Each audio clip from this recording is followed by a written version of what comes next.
ओम शांति। आज सुनते हैं प्यारे बाबा की 19 दिसंबर की मुरली से दिल में छपने वाली गहराई की बातें।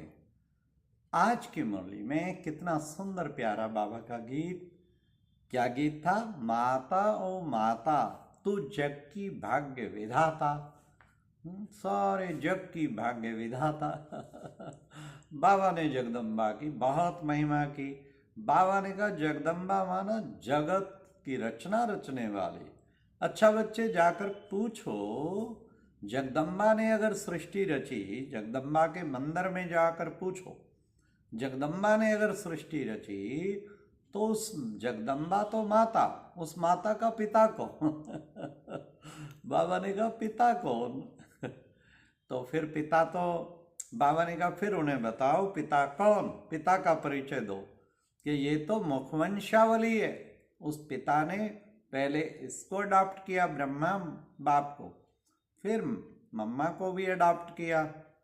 तो फिर बाबा ने कहा कि बच्चे, तुम बच्चों को सर्विस बहुत करनी चाहिए। सर्विस अगर अच्छी तरह करेंगे तो तुम्हें बहुत मजा आएगा। बच्चे, इस मम्मा बाबा भी सर्विस में लगे रहते, बड़ा मजा आता है। तो बच्चों को सर्विस का शौक होना चाहिए। आज बाबा ने मुरली में सर्विस पे बहुत जोर दिया। बाबा ने कहा सर्विस में बच्चों का विचार सागर मंथन चलना चाहिए। देखो बच्चे, बाबा ने प्रश्नावली बनाई है, तुम्हें पूछना चाहिए, कोई आए तो पूछो कि तुम्हारा उस परम पिता परमात्मा से क्या संबंध है। अच्छा बच्चे, सर्विस नहीं करेंगे तो ऊंच पद कैसे पाएंगे? सर्विस करेंगे तो बहुत ऊंच पद पाएंगे। फिर बाबा ने कहा बच्चे, प्रदर्शनी लगी हुई है, बहुत अच्छा है। क्लब पहले भी लगी थी। बाबा ने कहा क्लब पहले भी लगी थी। हाँ, तो बच्चों को प्रदर्शनी में अक्षर बड़े अच्छे हैं बच्चे, उससे तुम बहुत अच्छा समझा सकते। आज बाबा ने 2 अक्षर पर व्याख्या दी। देखो बच्चे, लिखा पवित्र आत्मा। पवित्र आत्मा कौन? बाबा ने कहा पवित्र आत्मा मैं बनाता हूं ना, क्योंकि पवित्रता के तुम लाइट का ताज पहनते हो, इसलिए तुम पवित्र आत्मा।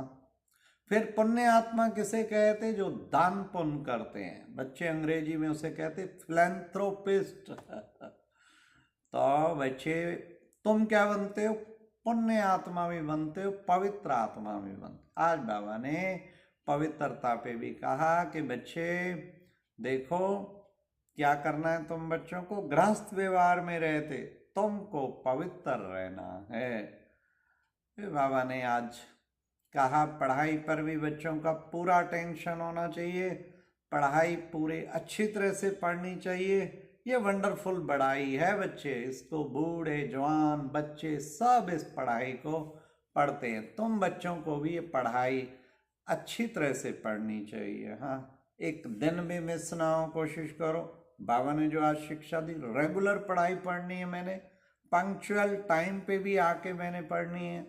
फिर आज बाबा ने कहा भारत की महिमा बहुत है बच्चे, भारत की महिमा करनी है।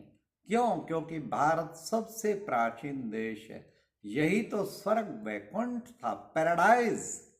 तो बाबा आज फिर से वो भारत सोने की चिड़िया बनाने आया है। फिर प्यारे बाबा ने आज कहा कि बच्चे, ये देह अभिमान और देह की दुनिया, पुरानी दुनिया, पुरानी देह, इसका तुम बच्चों को त्याग करना है।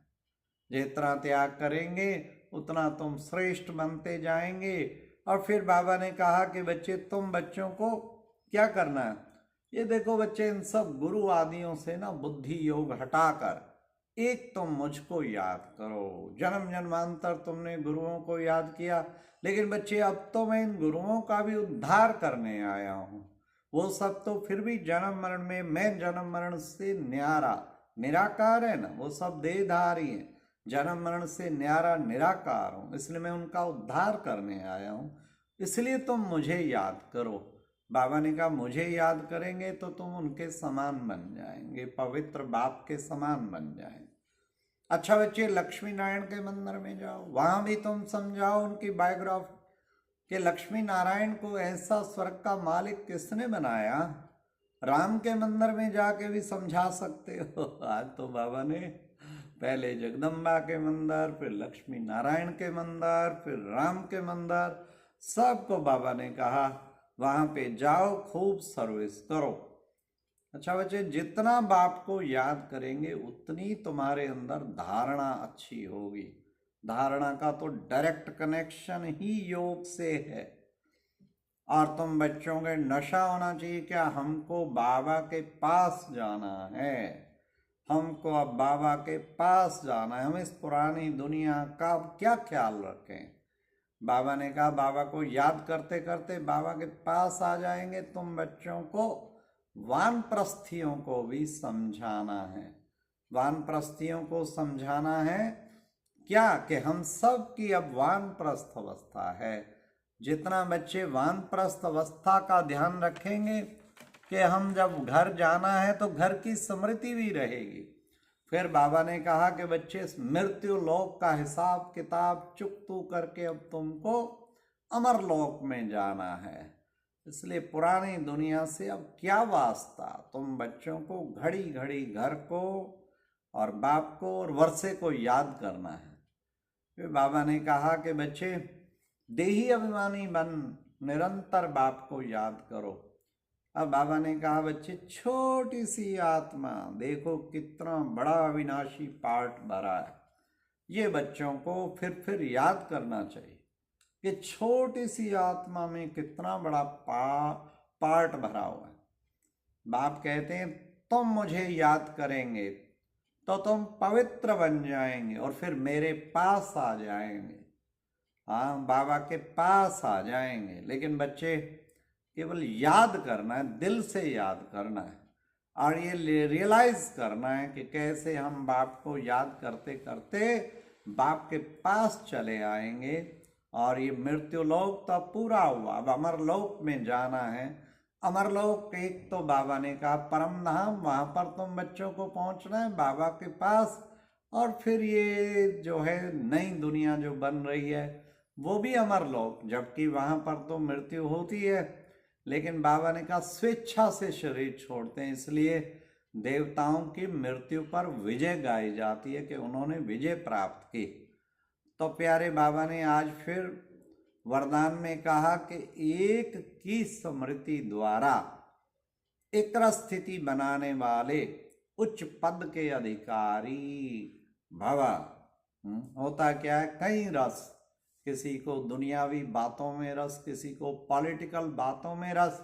जब तक रोज कोई पॉलिटिकल खबर ना पड़े तो उनको सुख शांति नहीं मिलती। किसको कोई और घटना हुई, कौन मरा कौन जिया, उसको जरूर वो बड़े ध्यान से सुनेंगे, देखेंगे, बड़ा रस है। किसी को अपने रिश्तेदार संबंधियों से मित्रता और उनसे निभाने में, उनसे बातचीत करने में, उसमें रस आया हुआ। किसी को सांसारिक सुंदर सुंदर वैभवों को भोगने का रस है, किसी को खाने पीने की चीज़ों का बहुत रस है, किसी को ज़्यादा सोने का रस है। हर एक को अपने अपने रस पड़े हुए हैं। बाबा ने कहा वो रस सारे खत्म करो। क्या करना है, एक रस स्थिति, एक बाप के रस में रहने वाले, और वो एक की स्मृति के द्वारा ही एक रस स्थिति बनेगी और तब तुम बहुत उच्च पद अधिकारी बन जाएंगे। लास्ट बाबा ने स्लोगन कहा, शुद्ध संकल्पों का भोजन स्वीकार करने वाले ही सच्चे सच्चे वैष्णव हैं। हमेशा शुद्ध संकल्पों का भोजन स्वीकार करना है, वही सच्चे वैष्णव कहलाते हैं। अच्छा, ओम शांति।